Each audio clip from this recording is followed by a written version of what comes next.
So, Lisa, welcome to the show. Thank you, Kate.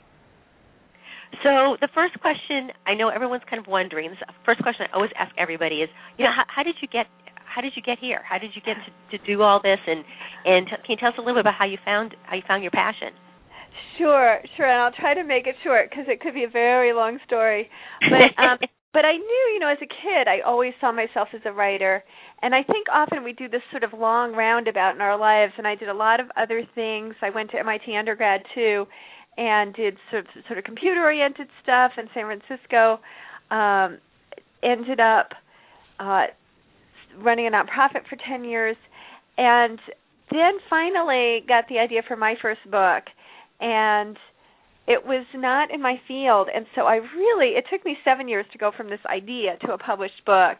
And I think because it took me so darn long, I made it my mission to make it easier for people. And that was even a little roundabout, though, because after the book got published, we got all this national publicity, and so a lot of opportunities to do some trainings in big corporations about anger management and other tools that were in the book. And I realized, I don't like working with people's anger that much. It's not as fun as I thought it would be. And but I love working with creativity and writing. And so I just started to help people with learning this sort of system I developed for getting in the zone, writing in the zone, and writing with that source of inspiration and clarity. But what I found was a lot of people also wanted help with book proposals and getting published.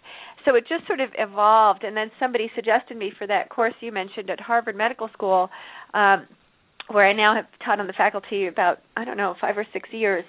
And so I naturally started working with a lot of doctors and other people in healing professions on their books. And so it's been, this wonderful journey, but it was very roundabout, I have to say.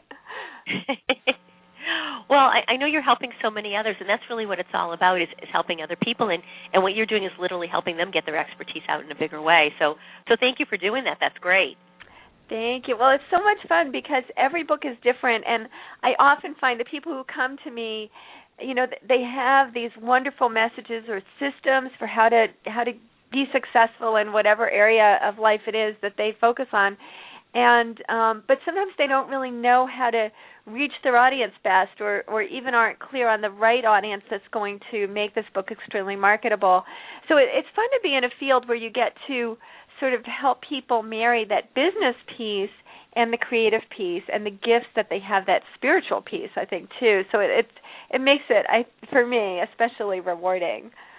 Oh, yeah, no, I can understand that. And, I know a lot of my clients have either talked about writing books or they want to write books, and I see it all over with people I'm connected with, that either have written books or want to write books. So what is the first step for somebody who is kind of thinking about, I'd like to write a book? What's the first thing they should do? The first thing is really be clear on your goals, because that's going to guide you to what the book is. There are probably lots of different potential books, even, on the same subject for you to write. And the way you narrow it down is to say, well, here are my goals. And it's probably going to be a different book if you are thinking, it's really important for me to be on national TV, and it's really important that that I'd be seen as a national authority, or, what, I just want to get this book out quickly and really attract those ideal clients that, I know these are the people I want to work with, and so I don't have to reach, 100,000 people. I just need to reach 50 of the right people. That's a very different book. So it's really about getting clear, what's my goal? Or one of my clients, Ellen Weber-Libby, published the book, The Favorite Child. Her goal was to really change the national discourse, and affect the way people thought about favoritism, and really write a groundbreaking psychology book rather than a how-to book. So, so that affected the type of book she wrote, and it was maybe not the most, it didn't give her the biggest advance of what she could have gotten from a publisher, but it was really what she wanted to do. It was what she was passionate about. So it's important to really have that clarity up front so that you write the book that's going to be fulfilling to you and help you reach those objectives. That's a really good, good answer. No, it sounds funny to say that, but I was thinking more in terms of people writing a book because they're trying to kind of get a message across. But you're right; they absolutely have to know what is it that they want to do with that message, and do they want to be, interviewed, or do they just want to be able to give it to clients? I mean, it's right. very, very different.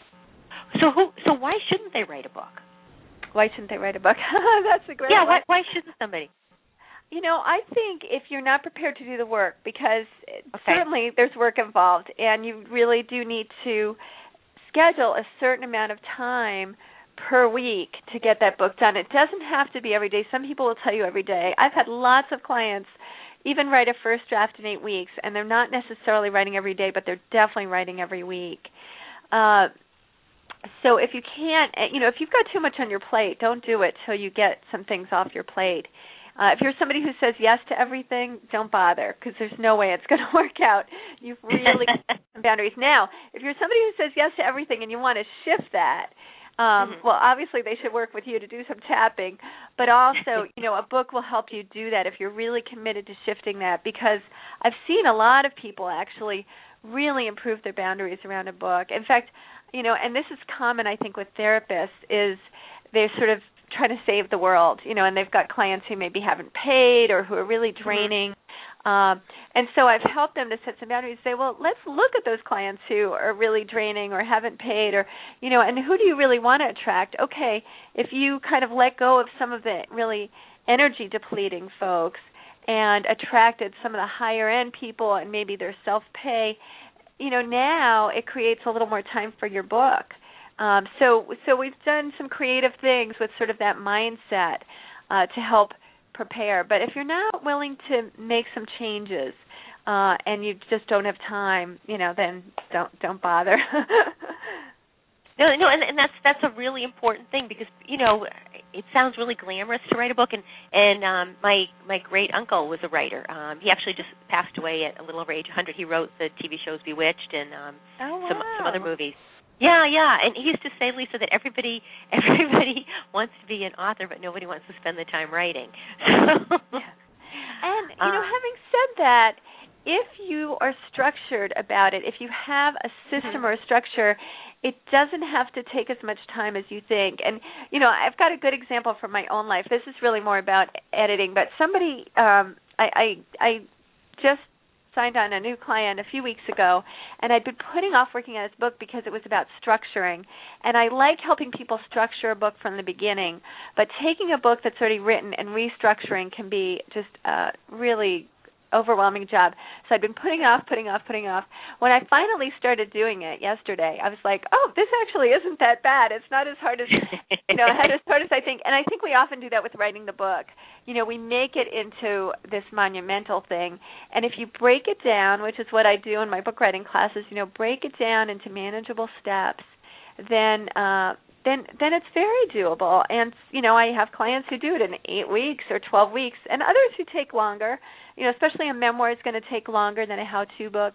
But it's very, very doable. And so part of it is about, having a process and really, having a system and breaking it down into steps. And that makes a lot of sense. That makes a real lot of sense. And so what typically does it take someone to write a book? Should they be setting a goal? Just since you mentioned the time, should they say that I want to have this done in 3 months or? Well, 3 months is a good amount of time.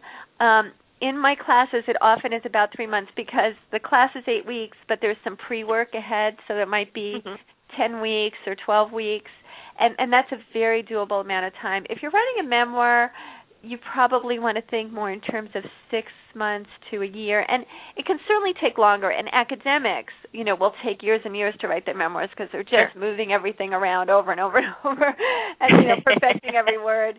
But it does vary. And if you're writing more like personal essays, so it's kind of a memoir, but it's more personal essays, then that is probably a little quicker than writing a memoir that's more of a narrative.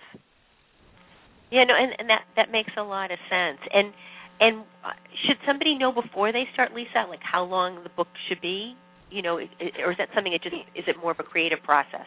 Well, I'm a big one. Even though, the artist in us doesn't like structure necessarily, it really helps to have some structure. So I always have people map out the book ahead of time, whether it's a memoir or a how-to book, self-help book. I always have them map it out and really get some detail on that outline, on that structure, because it's going to make it so much easier to write the book and to have a book that flows. I think often if we're just sitting there and kind of going in one direction and then sort of seeing where it takes us, the chapter lengths are very diverse, which, is not good for a book. Publishers don't like it, and readers really don't like it. Readers like a consistency, even if it's unconscious. They want it, they want a consistency in chapters so that they know how much time it's going to take to read a chapter a night or whatever. So you want to be fairly consistent, and so it really does help to map it out and know where you're going. And the beauty of it is that you're open to spontaneity, open to creativity, and it may change. But working from structure is going to provide a much different result, even if you change things along the way, than having no structure, which tends to create a book that's confusing and doesn't really quite hold together. And that's not always the case. So, there's always exceptions to the rule, and that's where it's important to trust your intuition. And well, what you're saying right now, Lisa, is kind of how I guide my clients too. You need a roadmap. You don't need to know the exact steps, but you kind of need to know where you're going to end up. And just like having a business plan for your business. Because otherwise it'll be that shiny penny syndrome or shiny object syndrome where you just kind of grab at everything, and that'd probably be the same for writing too. Yeah, definitely. So how do you help somebody, so many people nowadays are so nervous about writing because they see they've got to write for their e-zines, they've got to write for blogs, they've got to write for this, and so many people are uncomfortable with that. How do you help them if that's not something that they feel really strong about? Well, it's an interesting thing because I think often we haven't learned the rules of good writing in school, where we really should have learned them. And so what I find is that in a very short time, people can become much, much better writers. And that's really, the people I like to work with are people who are willing to learn a few rules and employ them and get better and better at writing. Like, I don't want to just rewrite their stuff because it's not going to be in their voice. And so I really like to teach people to become better writers. So I will edit their work and show them how it's done, but then I want them to run with that, and it's really exciting to see. So one of the students, we just finished an 8-week program, and one of the participants said, I gathered up this is in the live class we do in Narragansett, where we actually share the writing every week. So every other week, each person's bringing something in to share and get feedback. And she said, I put together a notebook, a loose-leaf notebook of all the things people had brought in, and I was reading each person's in order. And she said, I couldn't believe from the first class to the last class the difference in people's writing, how much people grew as a writer. And that's because it's really not that complicated. It's just that if you don't know those rules, you don't do them. So some of the rules are things you employ on that first draft, and some of them are really rules you employ when you're editing that first time. But there's just a few of them, and they make a world of difference. Well, I'm sure it does, and I'm sure once people get the guidelines, that it must make it easier for their own voice to flow as well. It does. And then as an editor, I can do higher level things. Once they get some of the main things down, then I can tweak it, but they've got most of it, and it's just a matter of a little tweaking. So it's pretty exciting to see that happen in a very short time, really. Oh, I'm sure, and also too, I understand that you're also helping your clients get published and get really great book deals. So I know you and I, before we got on the phone, before we got on the radio show, actually, we were talking about the economy and things changing. So how are you helping people get these great book deals? Well, one thing is I know some great agents, so they're the ones really negotiating those deals.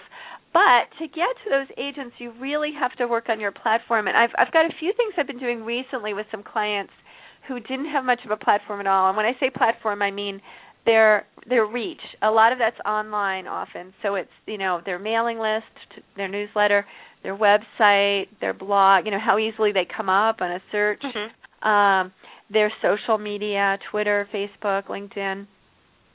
and their speaking and other ways that they reach people. Now, you can't be good at everything, it's really about focusing on a few key things that are going to best use your gifts and your interests, and then reaching as large an audience as you can. And so I have developed with some clients some shortcuts where they can grow their platform pretty quickly. And it doesn't, I wouldn't say it works 100% of the time, but I've been seeing some really great results with my clients who came with sort of no platform, and then suddenly they have a really solid one, attract a great agent, and that agent is able to sell the book for a good amount for a first-time author. And often that's, it's certainly a lot of 5-figure deals, but also 6-figure deals. So it's pretty exciting to see that happen. And it's not just about the platform, although platform is so important to agents and publishers nowadays. It's also about a book that's fresh and a really clear niche audience. So I had a client who got a 6-figure deal recently, and when she first pitched her book at the Harvard course, there wasn't a lot of interest. And one agent even said to me, where would I sell that book? It's kind of a very modest idea. It was, I'm creative, but I can't create. Because who really thinks of themselves as creative but can't create? It's a pretty small group who's saying, this is my most pressing problem, I need a book on this.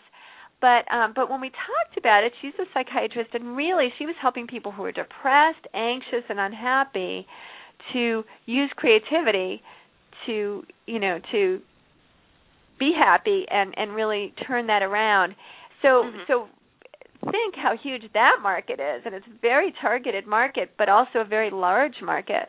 And and so we really just reframed who the audience was, who the market is, and got some really good numbers. We did some research and got some good statistics, and also came up with, I think, a great title, which is The Creativity Cure, and that book's coming out in 2012 with Scribner's.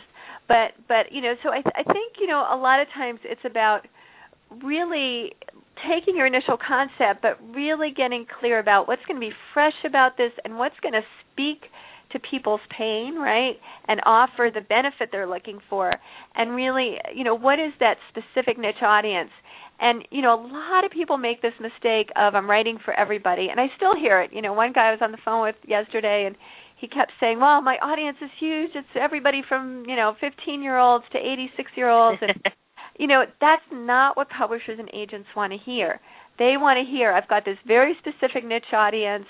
Here's, they're very targeted, easy to reach, and here's the size of that audience. And then here might be some secondary audiences, but really focus on that niche, because that's how books get sold. And if you look at the Chicken Soup books, not the very first few, but every book since then has been super, super targeted, and that is the most successful franchise of all time, I think, in book writing. So really think about targeting your niche, and sort of the surprising result is that you actually get more readers, not fewer, when you're targeting fewer people. And I'm sure you advise your clients about that when it comes to coaching or... Oh, absolutely. And the clearer you are in your message, too, the better it is. Because it's just like anything, Lisa, when you try to write it and you don't even know who you're writing to, then it doesn't make any sense. It's like, it's like someone writes a children's book, it's for children. If you write it, it's that kind of thing. So what you're saying is just such great sense, but I can understand how so many people are like, I can help everybody. I remember when I first did my... Go ahead, I'm sorry. What were you going to say? Made that, I think we both were about to say we made that mistake, right? I made that first mistake when I first worked on my first book and realized soon that, no, it has to be targeted. And I did the exact same thing with my first website. If you looked at it, you would laugh, because where I use EFT, tapping, and EFT helps with pretty much everything. On the website, I said, I can help you lose weight. I can help you find the relationship you want. I can help you with your back pain, teeth grinding. I can help you give up cravings. I can help you make more money. I can help you with your business. I had a zillion different things. And that's confusing for somebody. And once I really honed in and said, I specialize in helping solopreneurs make more money fast, that's what drew everybody to me. And it's got to be the same with the book. Yeah, absolutely. So what if, nowadays I see so many, people who are self-publishing and all that. What is the difference? Can you kind of give us kind of a bird's eye view of the difference between self-publishing versus the traditional route and all that? Yes, yes. And actually, I do want to say, we talked about people who are traditionally publishing, but a lot of times I will recommend self-publishing, and it goes back to that initial conversation you and I had about goals and your vision for what the book's going to do, because a lot of times it really makes sense to self-publish, and not just because it's easier. So the difference is traditional publishing, you sort of get this endorsement, right, of like Random House or Simon & Schuster, and there's something to that. There's an immediate credibility. It's easier to get on national TV. On the speaker circuit, it says more. So there's certainly reasons to do it. And I can tell you that for my next book, which our agent has just started pitching to publishers, that's what we're looking to do. We're looking to find a traditional publisher, and I did that with my first book too, and was really happy with that. However, there are lots of reasons that I sometimes advise clients to self-publish. So self-publishing, you can do offset printing where you say, okay, I'm going to print 1,000 copies, and it's higher quality than POD, which I'll talk about in a minute. Okay. But you've got like all this inventory then that you've got to store somewhere and have a way to send out. So a lot of people choose publishing on demand, and that's a different technology where a book is just, once it's ordered, it's printed. And so it uses, sort of electronic technology more. It's not quite as high quality, but it's getting higher and higher quality every year. So it's getting close to offset printing. Okay. And there's lots of POD companies out there, and it's really tricky because, to know who to go with, because like a lot of publishers go to Lightning Source to print their books. So Lightning Source, you're going to get a very good deal, and you're going to get, I would say when you're doing publishing on demand, which is probably the kind of publishing you want to do, so you don't have to have all this inventory. One of the things that happens is that you can, from the publisher, they'll do a cover, they'll say they'll do PR for you, they'll do all these different things for you. Basically, you want them to do as little as possible, and you want to hire freelancers to do it because they're competing on price. The quality is not necessarily going to be. I've pretty much never seen good quality when the publishers are doing it. So I would say, get a professional book designer. A third of your book sale, a third of what sells your books is the cover. Like really get a great cover. Get a professional to do your layout, and get a professional to edit, because it will make a big difference. And if you're using this to get new clients, if you're using this book to get speaking gigs, it's so much about really showing a fully polished professional work, and it will make such a difference to invest a few $1,000s to do it right.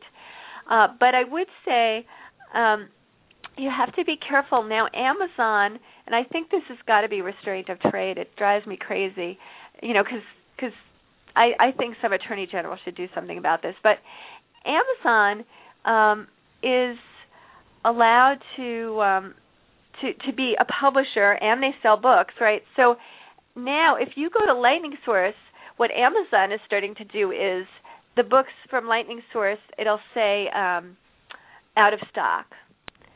And it just always says that. So it's a little tricky because Amazon's starting to really corner the market by making it harder for other publishers.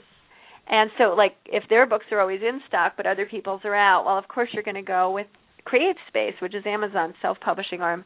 So there's a real, I think this is really shady, but it's something you need to know, because if you are self-publishing, you may want to go with CreateSpace just to make sure your book is always in stock on Amazon, since so many people buy their books there.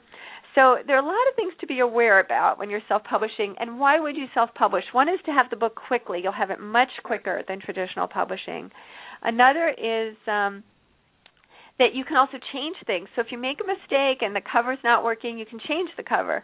But if you're with a traditional publisher, they may just write the book off and say, oh, well, we messed up on that one, and that's it. You don't get another chance. So you have more control, and you also, you can write a shorter book. You don't have to have as big a platform. Certainly you want to grow your platform and prepare for book sales before the book comes out. You want to have a blog. You want to be doing your social media, maybe even be blogging for the Huffington Post or Psychology Today if you can. Really work on that platform. But you don't have to convince someone that you've got this huge platform. And so you've got a little more leeway there. And, if your goal is to get new clients, most of the time, and even to be seen as an expert, most of the time it's fine to self-publish. And it's really just a matter of gradation, whether you decide, because of XYZ, I want to traditionally publish. If you want a New York Times bestseller, you're probably better off traditionally publishing. You have a better shot at that. So, it depends on your goals. Okay. No, and that's really helpful, Lisa. And I can't believe it. Like this time has just flown by. So you'll come back in a couple of months. I'd love to. Because I have a zillion questions, and I know I'm going to get questions from people too. But I just want to remind everybody, Lisa, there's a link to check out Lisa if you go on my my Blog Talk page. And also, Lisa, what's your website? It's lisatenner.com, LISATENER.com.